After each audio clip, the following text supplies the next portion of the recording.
আলহামদুলিল্লাহ স্যার, আপনি কেমন আছেন? আছি ভালো, আল্লাহর রহমতে ভালো আছি। তোমাদের এই চ্যাপ্টারটা পড়ানো হয় নাই তো, সেজন্য ভাবলাম একটু পরে দেই, ঠিক আছে? আর তোমাদের প্রিপারেশন কেমন বলো?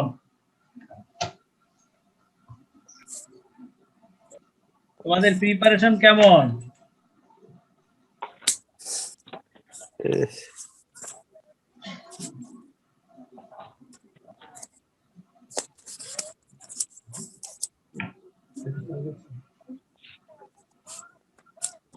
আচ্ছা শোনো, তোমাদের সাব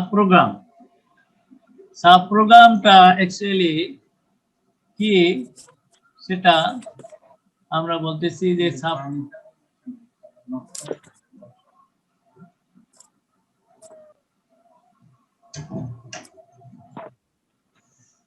যে আমরা বলতেছি যে সাব প্রোগ্রাম, যে এই সাব প্রোগ্রাম যে আমরা বলতেছি একটা সাব প্রোগ্রামটা হলো আমাদের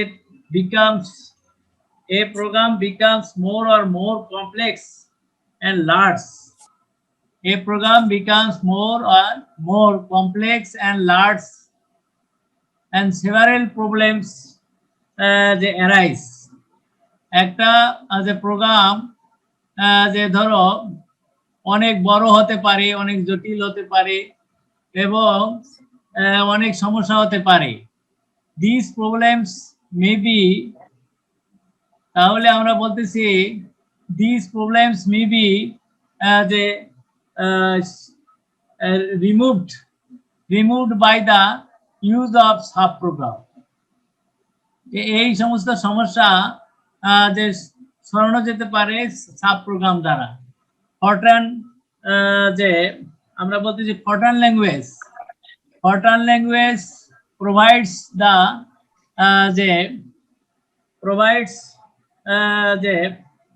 Fortran language provides the facility of dividing a large complex আমরা বলতেছি যে provides the large facility of dividing large or complex program into several independent modules called sub program. তাহলে এই ধরনের লার্জ প্রোগ্রাম আমরা কি করি যে এই কমপ্লেক্স প্রোগ্রাম যে প্রোভাইডস একটা লার্জ অথবা জটিল প্রোগ্রাম কি করি আমরা যে ইনটু সেভারেল যে ইন্ডিপেন্ডেন্ট মডিউলস যে এটাকে আমরা বলতেছি sub program, which can be written outside the main program, যেটা মেইন প্রোগ্রামের বাইরে লেখা হয়। অর্থাৎ সোজা হিসেবে সাব প্রোগ্রামটা কি, বাংলাটা একটু দেখো যে আমাদের যে আমরা বলতেছি কোনো প্রোগ্রাম জটিল হলে সাব প্রোগ্রাম ব্যবহার করে এর জটিলতা দূর করা হয়। ফরট্রানের ভাষায় বড় জটিল প্রোগ্রামকে ছোট অংশে পৃথক করে মূল প্রোগ্রামের বাইরে লিখিত ছোট প্রোগ্রামকে সাব প্রোগ্রাম বলা হয়, তাই না? তাহলে যখন প্রোগ্রামটা অনেক বড় হয়ে যায়, জটিল হয়ে যায়, তখন মূল প্রোগ্রামের বাইরে যে ছোট প্রোগ্রামকে আমরা সাব প্রোগ্রাম বলি। সাব প্রোগ্রাম যে আমাদের যে সাব প্রোগ্রাম একটা স্বাধীন প্রোগ্রাম, যা এটা একটা স্বাধীন প্রোগ্রাম যা মূল প্রোগ্রাম বা অন্য সাব প্রোগ্রামকে কল করা যায়। তাহলে যে সাব প্রোগ্রাম হলো কলিং প্রোগ্রাম থেকে আর্গুমেন্টের মান, আচ্ছা কলিং প্রোগ্রাম থেকে আর্গুমেন্টের মান গ্রহণ করে প্রয়োজনীয় ক্যালকুলেশন শেষে কলিং যে প্রোগ্রামের ফলাফল বা মান ফেরত পাঠায়। তাহলে আমরা বলতেছি সাব প্রোগ্রাম নিজে নিজে কার্যকরী হতে পারে না। মোটামুটি তাহলে কি বুঝলা যে সাব প্রোগ্রাম যখন প্রোগ্রাম অনেক বড় হয়ে যায়, কমপ্লেক্স হয়ে যায়, লার্জ হয়ে যায়, তখন আমরা এই সমস্যা দূর করার জন্য আমরা যে এখানে কতগুলো অংশে আমরা বিভক্ত করি, সেগুলি হচ্ছে সাব প্রোগ্রাম। এই সাব প্রোগ্রাম যে এটা মূল প্রোগ্রাম বা অন্য সাব প্রোগ্রাম থেকে কল করা যায়, ঠিক আছে, কল করা যায়। আর এর আমরা যে মোটামুটি সাব প্রোগ্রাম কলিং প্রোগ্রাম থেকে আর্গুমেন্টের মান গ্রহণ করে এবং প্রয়োজনীয় ক্যালকুলেশন করে দেখো কলিং প্রোগ্রামের ফলাফল যে বা মান ফেরত পাঠায়। তাহলে এটাই শিখলাম যে আমাদের ছোট ছোট যখন প্রোগ্রাম বড় হয়ে যায়, ছোট ছোট প্রোগ্রামে আমরা বিভক্ত করি, যে মডুলে বিভাগ, সেটাই হচ্ছে সাব প্রোগ্রাম। সাব প্রোগ্রাম দুই ধরনের হতে পারে, একটা হলো ফাংশন সাব প্রোগ্রাম আর সাবরুটিন সাব প্রোগ্রাম, ঠিক আছে। আচ্ছা, তোমরা এই কথাটা বুঝছো? বলো তো সাব প্রোগ্রাম কি?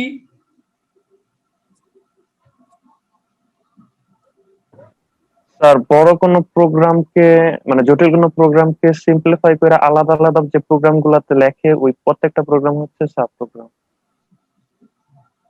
যে জটিল প্রোগ্রামকে ছোট ছোট অংশে পৃথক করে মূল প্রোগ্রামের বাইরে থাকবে, হ্যাঁ, এই ছোট প্রোগ্রামকে সাব প্রোগ্রাম বলা হয়। এটা ক্যালকুলেশন করে কলিং প্রোগ্রামে ফলাফল বা মান বের করে পাঠায় আর কি। তাহলে দুই ধরনের সাব প্রোগ্রাম আছে, একটা হলো ফাংশন সাব প্রোগ্রাম আর subroutine sub program. Function sub প্রোগ্রামটা কি? তাহলে function sub program may receive one or more values for the calling program. তাহলে যে এখানে আমার ছবিটা একটু ক্লিয়ার আসে নাই মাঝে মাঝে, যে দাঁড়াও,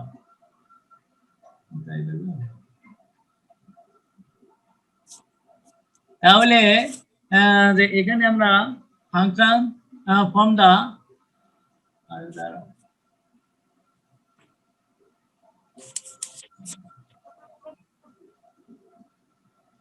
তাহলে আমরা বলতেছি যে ফাংশন যে function sub program may receive one or, আচ্ছা, তাহলে one or more values from the calling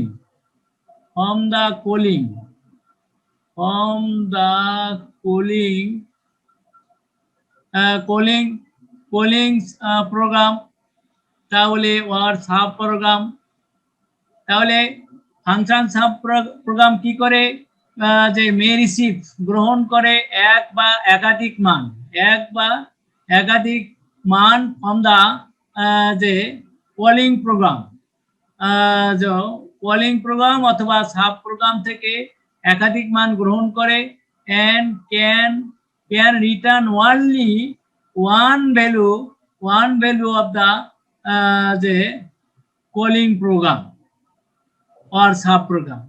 তাহলে এখানে আমাদের কলিং প্রোগ্রাম থেকে এক বা একাধিক যে মান গ্রহণ করে একটা মাত্র ক্যালকুলেশন করে একটা মাত্র ভ্যালু কলিং প্রোগ্রামে সেন্ড করে, ঠিক আছে, ক্যান রিটার্ন মানে ফেরত পাঠায় আর কি। আচ্ছা, এখন তোমার এই ফর্মটা কি? General form of the function sub program is type function name a1, a2, ap। তাহলে এটা টাইপটা এইরকম। সো টাইপ ফাংশন নেম, তারপর আর্গুমেন্ট থাকবে a1, a2, ap, তারপরে আমাদের বডিতে ডট ডট আপ টু আরো স্টেটমেন্ট থাকবে, নেম, তারপরে এক্সপ্রেশন থাকবে, ডট ডট আপ টু লাস্টে রিটার্ন থাকবে, তারপরে এন্ড থাকবে। তাহলে ফাংশন সাব প্রোগ্রামের গঠন হচ্ছে এইরকম। ক্লিয়ার? বুঝতে পারছো? স্যার, একটু প্র্যাকটিক্যাল দেখা দিলে ভালো লাগতো। প্র্যাকটিক্যাল তো এখানে হবে না, আমরা যখন প্রোগ্রাম লাগবো তখন প্র্যাকটিক্যালি লাগবো, বুঝতে পারছো?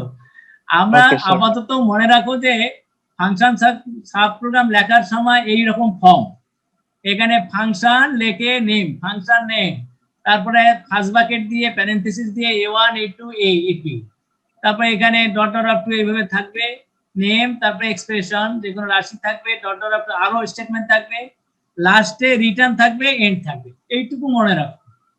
Clear? Okay, sir. Okay, sir. এখন আমরা বলতেছি যে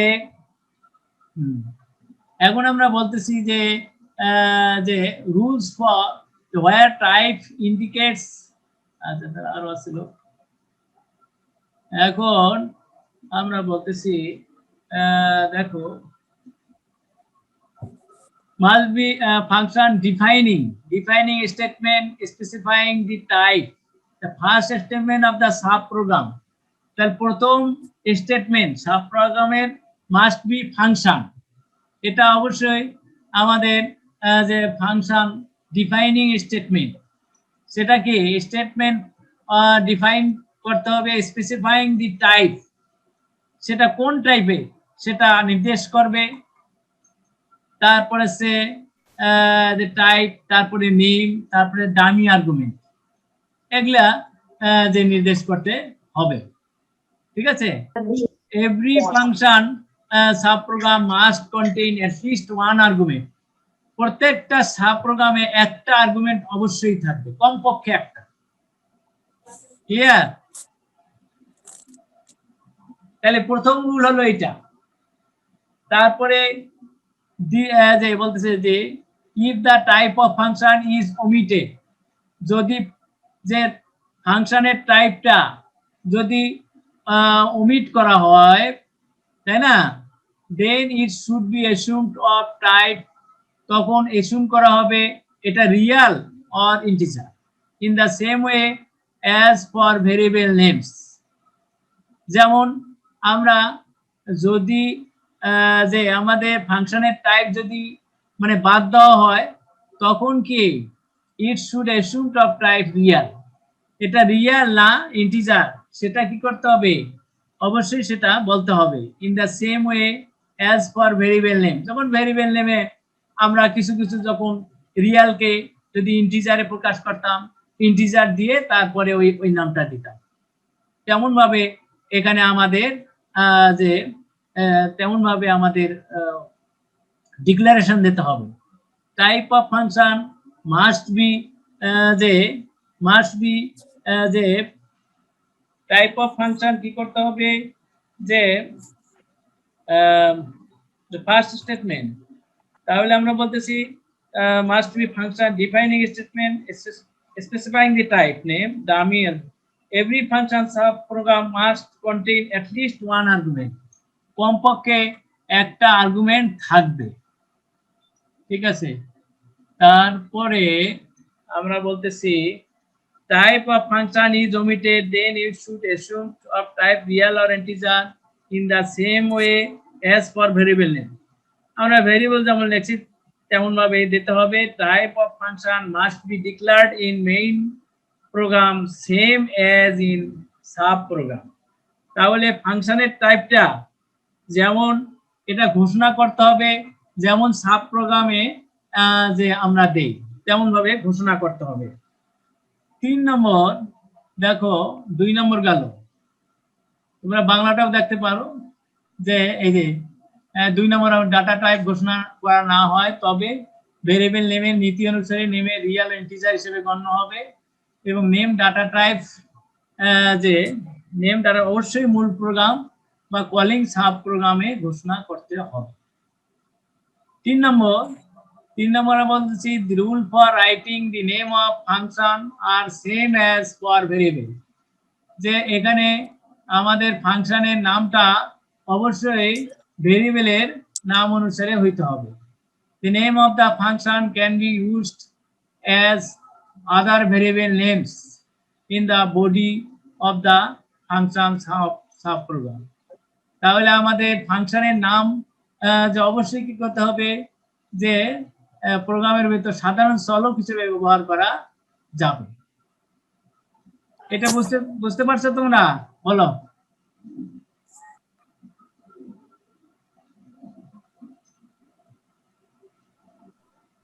হ্যাঁ, আমরা বলতেছি যে কি ফাংশনের নেম ভেরিয়েবল নেম লেখার নিয়ম অনুসারে লিখতে হবে। ভেরিয়েবল যেমন লেখো, ফাংশনের নেমটাও ওইভাবে লিখতে হবে, তাই না? যে তারপরে আমরা বলতেছি ফাংশন নেমকে প্রোগ্রামের ভিতর সাধারণ চলক হিসাবে ব্যবহার করা যাবে। এটা 4th number, dummy argument should neither be subscripted variables nor the expressions. তাহলে ডামি আর্গুমেন্ট এর বাংলাটা দেখো যে ডামি আর্গুমেন্ট সাবস্ক্রিপ্টেড চলক বা এক্সপ্রেশন হতে পারবে না। আমরা ভেতরে যে ব্র্যাকেটের ভিতরে লিখবো সেটা সাবস্ক্রিপ্টেড, অর্থাৎ যে সূচক দিয়ে নিজে লেখি সেটা চলবে না, সেটা একটা রাশি বা এক্সপ্রেশন হইতে পারবে না, ঠিক আছে? তারপরে যে if a dummy argument is an array name, যে যদি একটা অ্যারে নেম হয় it must appear in a dimension statement, yeah অবশ্যই ডাইমেনশন স্টেটমেন্টে হইতে হবে in the sub program. It maximum size must be equal to the to be a actual argument in the polling program or sub program. তাহলে আমরা কি বলতেছি যে এর বাংলাটা দেখো যে যদি অ্যারে চলক ব্যবহার করতে হয় তবে সাব প্রোগ্রামের যে ভিতরে অ্যারে, তবে ডামি অ্যারের চলকের সাইজ এবং ডাটা টাইপ অবশ্যই প্রকৃত চলকের অনুরূপ হইতে হবে, ঠিক আছে? নেক্সট হলো আমাদের 5 নম্বর। দি স্টেটমেন্ট বলতে the statement following the definition of the function sub program up to the end statement. তাহলে আমাদের বলা আছে ফাংশন থেকে এন্ড পর্যন্ত সাব প্রোগ্রামকে যে কোনো সংখ্যক স্টেটমেন্ট থাকতে পারে। তাহলে আমরা ফাংশন লেখে এন্ড পর্যন্ত থাকি, তাহলে যে কোনো সংখ্যক স্টেটমেন্ট থাকতে পারে এবং এদেরকে সাব প্রোগ্রামের বডি বলা হয়, একে সাব প্রোগ্রামের বডি বলা হয়। এটা আর কি বডিটা চেহারা দেখেই তোমরা বলতে পারো যে ফাংশন থেকে এন্ড পর্যন্ত অনেকগুলো স্টেটমেন্ট থাকতে পারে, এতে সাব প্রোগ্রামের বডি বলা হয়। Next 6, within the body of the function sub program the function name must be the function name, দেখো function name must appear at least once on the left hand side of an assignment statement, that is name the expression. বাংলাটা দেখো sub প্রোগ্রামের বডিতে অন্তত একবার name equal to হচ্ছে যে name equal to executed would be the যে value of the function. Name equal to expression জাতীয় স্টেটমেন্ট থাকতে হবে। নেম সমান এক্সপ্রেশন জাতীয় স্টেটমেন্ট থাকতে হবে যার মাধ্যমে নেমের মান যে ধারণ করবে। তবে রিটার্ন স্টেটমেন্টে যে কোনো সংখ্যক বার ব্যবহার করা যায়, তবে এন্ড এর পূর্ববর্তী স্টেটমেন্ট হিসাবে রিটার্ন স্টেটমেন্ট অবশ্যই লিখতে হবে। তাহলে কি বুঝলা যে সাব প্রোগ্রামের বডিতে অন্তত একবার নেম ইকুয়াল টু এক্সপ্রেশন জাতীয় স্টেটমেন্ট অবশ্যই থাকতে হবে, ঠিক আছে? যার মাধ্যমে নেমের মান ধারণ করবে এবং রিটার্ন স্টেটমেন্টে যে কোনো সংখ্যক মান ব্যবহার করা যায় এবং এন্ড এর পূর্ববর্তী স্টেটমেন্ট হিসাবে রিটার্ন স্টেটমেন্ট লিখতে হবে। এটা বুঝতে পারছো? বলো।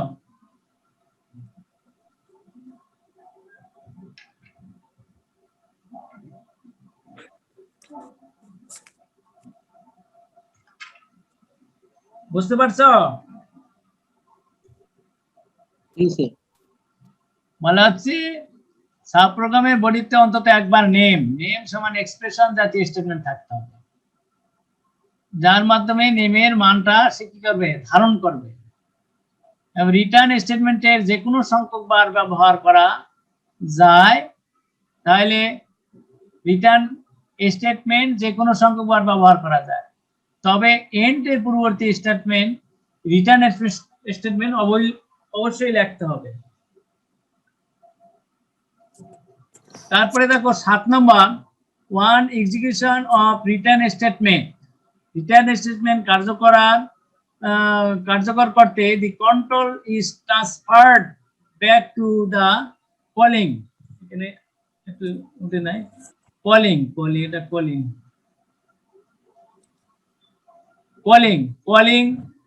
Programme or sub programme.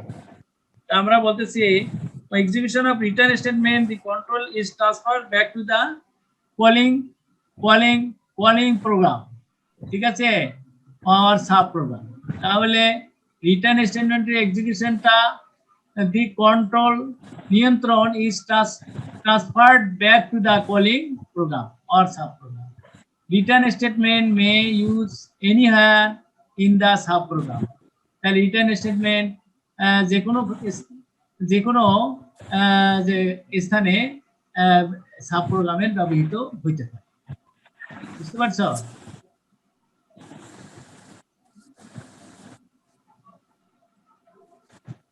বলো।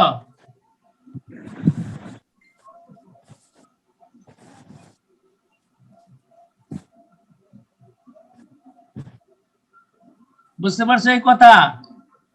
আমরা বলতেছি কি, রিটার্ন স্টেটমেন্ট কার্যকরী হলে নিয়ন্ত্রণ কলিং প্রোগ্রাম বা সাব প্রোগ্রামে যে স্থান থেকে নিয়ন্ত্রণ সাব প্রোগ্রামে আসে ঠিক সেই বিন্দুতে ফেরত যায়, সেই বিন্দুতে এটা ফেরত যাবে।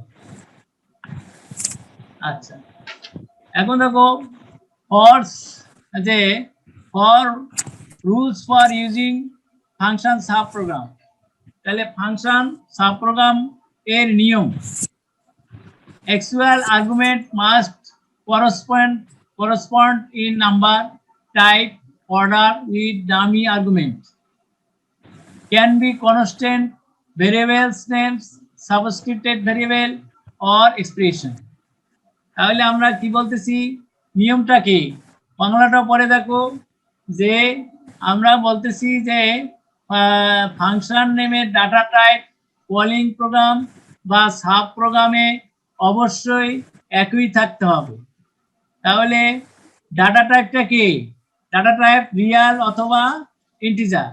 যে আমাদের কলিং প্রোগ্রামে যেটা থাকবে সাব প্রোগ্রামে একই থাকতে হবে। তারপরে ডামি আর্গুমেন্ট চলক বা ধ্রুবক হতে পারে, তবে অ্যারে চলক বা এক্সপ্রেশনের যে নামক আর্গুমেন্ট হিসেবে ব্যবহার করা যায়।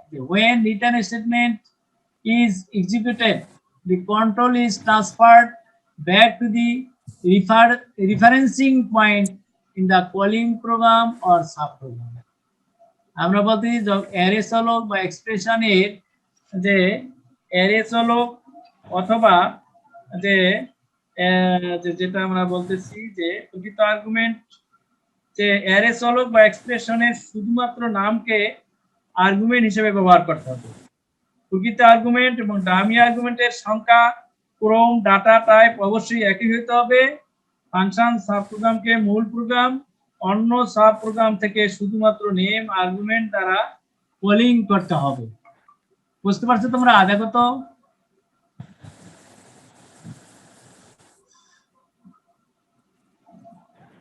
আমরা তাহলে বুঝতে পারলে নেক্সট পেজে চলে যাব।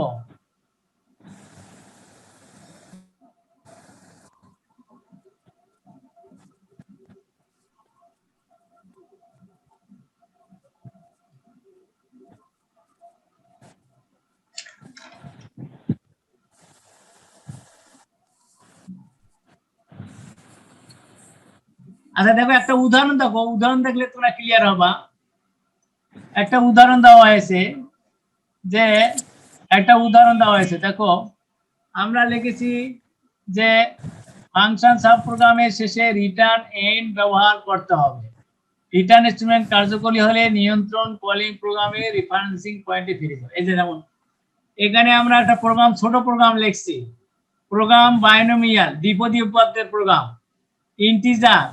দেখো এখানে আর কিন্তু রিয়াল, ফ্যাক্ট কিন্তু রিয়াল, কিন্তু এটা আমরা যেহেতু ইন্টিজারে পাবো, কাজে ইন্টিজারটা ডিক্লারেশন স্টেটমেন্ট ব্যবহার করলাম। ইন্টিজার আর ফ্যাক্ট প্রিন্ট, এটা জানোই, প্রিন্ট স্টেরিক দিয়ে কমা দিতে হয়, তারপর enter comma inverted comma N R. তোমরা এটা কি আমরা ব্যবহার করতেছি, জাস্ট প্রোগ্রামটা লিখতেছি এনসিআর। এনসিআর মানে কি কত দেখি, n factorial divided by r factorial N minus r factorial. এটাকে আমরা প্রোগ্রাম আকারে লিখতেছি। প্রিন্ট এন্টার এন কমা করছে। আসসালামু আলাইকুম একটু আসসালামু আলাইকুম। হ্যাঁ আপা, হ্যাঁ বল। আচ্ছা আচ্ছা ঠিক আছে, আমি ক্লাস নিচ্ছি। আচ্ছা ঠিক আছে, আচ্ছা ঠিক আছে। আচ্ছা ছেলেমেয়েরা একটু দাঁড়া, একটা ফোন আছে তো, একটু কথা বলে নি।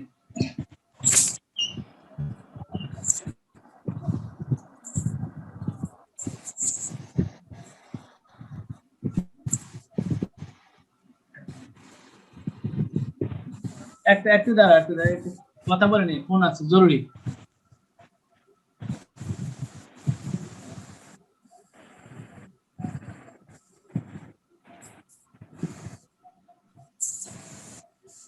হ্যাঁ ওয়ালাইকুম আসসালাম। আজ মান্নান ভাই আছে নিচে? নিচে নাই? ও কাজ হয়েছে? সুমান কাজ হয়েছে?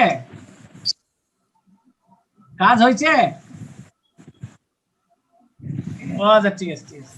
আচ্ছা একটু দাঁড়া, এক মিনিট।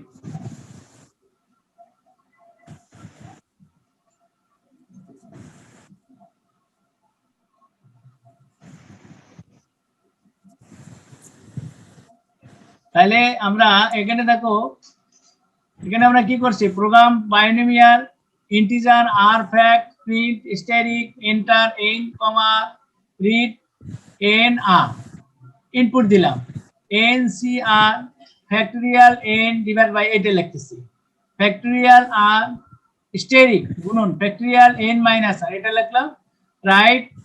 তারপরে স্ট্যাটিক যে এখানে 10 দিলাম এনসিআর, ঠিক আছে, 10 format 2x binomial coefficient, hello. তারপর আছে এনসিআর যেহেতু আমরা ইন্টিজারে লিখতেছি, কাজে i8, ঠিক আছে। তাহলে স্টপ এন্ড, তারপরে integer function fact K, fact equal to 1 do 20 i equal to 1 K, fact equal to fact static i, তারপরে 20 কন্টিনিউ, 20 কন্টিনিউ আমরা দিলাম, রিটার্ন, তারপরে এন্ড। আচ্ছা এখন বলো এই প্রোগ্রামটা বুঝছো কিনা, বলো।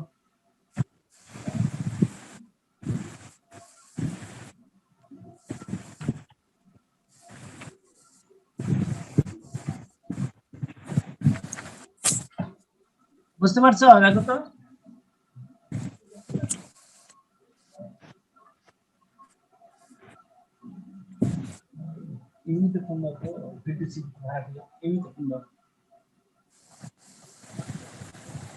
বুঝতে পারছো বলো।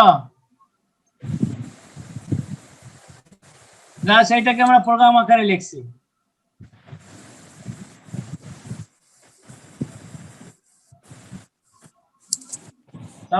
আপা, হ্যাঁ আপা শুনে, হ্যাঁ যে আমি ওই যে সুমানের সঙ্গে কথা বলছি, কান নাই করতেছে, এখন ওই মান্নান ভাইকে ফোন দিছি, দুইবার দিলাম, ধরলো না, দেখি বুঝছেন না।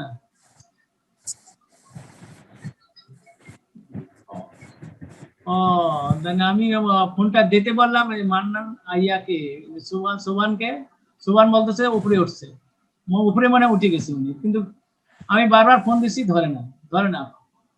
ঠিক আছে, আচ্ছা আমি বল,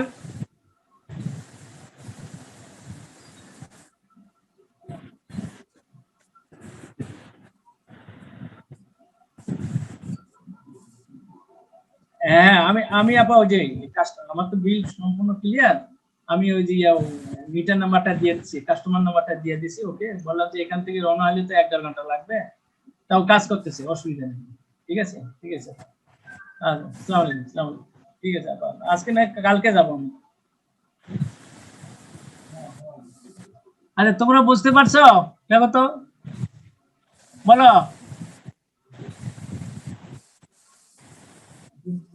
তোমরা বুঝতে পারছো?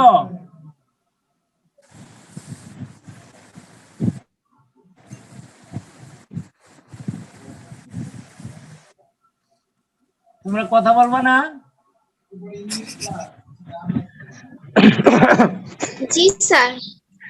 ইউসিআর এর প্রোগ্রাম, এটা তো ইন্টারমিডিয়েট শিখছো। জাস্ট আমরা সাব প্রোগ্রাম দিয়ে কিভাবে আমরা লিখবো, দেখো না। তো এখানে জাস্ট দেখো অ্যাজ ইউজুয়াল আমরা যে এখানে এইটা তো আমরা লিখলাম প্রোগ্রাম বাইনোমিয়াল লিখে অ্যাজ ইউজুয়াল আমরা লিখেছি।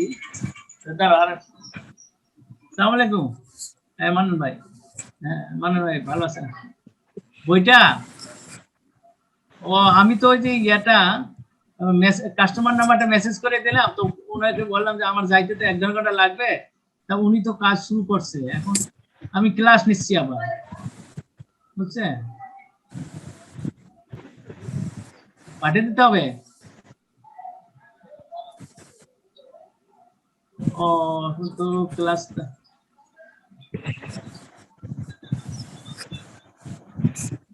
ও না, আমি কথা বলে নিছি, অসুবিধা নেই। ঠিক আছে, আমি কথা বলে নিছি।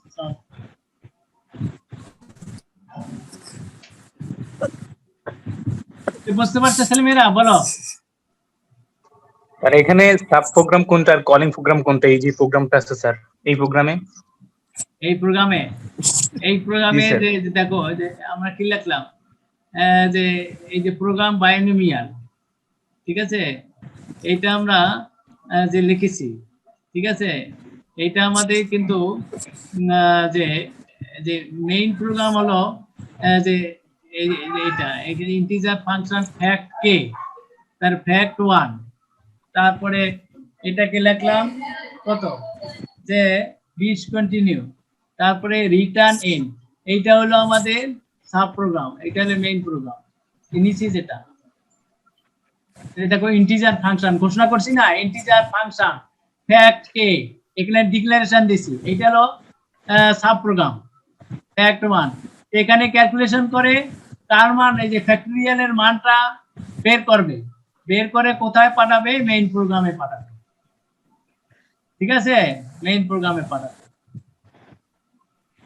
দেখো লাস্টে রিটার্ন আছে, তারপরে রিটার্নের পরে এন্ড আছে, এটা মার্কস থাকতেই হবে, রিটার্ন থাকতেই হবে। হ্যাঁ রিটার্ন থাকতেই হবে। এইটা এখন প্রোগ্রামটা যে তোমাদের তো একাধিক প্রোগ্রাম করানো হয়েছে, একটু রান করে দেখি, ঠিক আছে, আর না পারলে আমি করে দেবো। আচ্ছা, তোমাদের যে দেখো সাবরুটিন সাব প্রোগ্রাম আর একটু পড়াই নাকি, আর 2 মিনিট আছে। Subroutine subprogram may receive one or more values from the calling program or subprogram. Subroutine subprogram কে এক বা একাধিক যে মান কলিং প্রোগ্রাম বা সাব প্রোগ্রাম থেকে গ্রহণ করে can return several values to the calling program, এবং একাধিক মান কলিং সাব প্রোগ্রামে কি করে ফেরত পাঠায়। তাহলে সাব প্রোগ্রামে যে আমাদের একটি মান কিন্তু মূল প্রোগ্রামে ফেরত পাঠায়, এখানে হলো একাধিক মান মূল প্রোগ্রামে ফেরত পাঠায়। ঠিক আছে, ওটাও কিন্তু এক বা একাধিক মান গ্রহণ করে, কিন্তু একটি মান যে আমাদের মেইন কলিং প্রোগ্রামে বা সাব প্রোগ্রামে পাঠায়, কিন্তু এখানে একাধিক মান পাঠাবে, পার্থক্য এটা।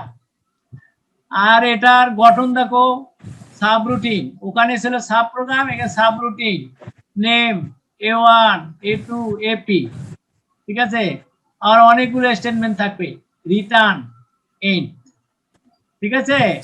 এখানে যে রিটার্ন এন্ড, ওখানে যখন আমাদের যে কি ছিল যে সাবরুটিন নেম, তো এখানেও আমাদের যে রিটার্ন থাকতে হবে, এখানে সব সাবরুটিন ক্ষেত্রেই থাকবে স্যার শেষ। বুঝতে পারছো? আমাদের টাইম কিন্তু আর নাই, আজকে আর আমি বেশি অ্যাডভান্স করব না। where name is the symbolic name of subroutine a1 a2 আর ডামি আর্গুমেন্ট, ঠিক এটা লিখে দিছো, ঠিক আছে? তোমরা একটু পড়াশোনা করো, আমরা নেক্সট ক্লাসে আরো অ্যাডভান্স করব। Thank you very much. Sir আসসালামু আলাইকুম। ওয়ালাইকুম আসসালাম। এখন এগুলা আরো কিছু বাকি আছে, তোমাদের একটু ভালো করে পড়াশোনা করো। আমি জি স্যার, আমরা আজকে শেষ করে ফেলবো স্যার। হ্যাঁ জি যেগুলো স্যার। আর কি দিয়েছি, যেগুলো হ্যাঁ, দিয়েছি, যেটুকু পড়াইছেন তার থেকে বেশি শেষ করবেন ইনশাআল্লাহ। হ্যাঁ ওগুলো শেষ করলাম। আচ্ছা, থ্যাংক ইউ। জি স্যার, আসসালামু জি আলাইকুম। স্যার, আসসালামু আলাইকুম। ওয়ালাইকুম আসসালামু আসসালাম। আলাইকুম স্যার। স্যার ভালো থাকবেন, সাবধানে থাকবেন। ইনশাআল্লাহ ইনশাআল্লাহ।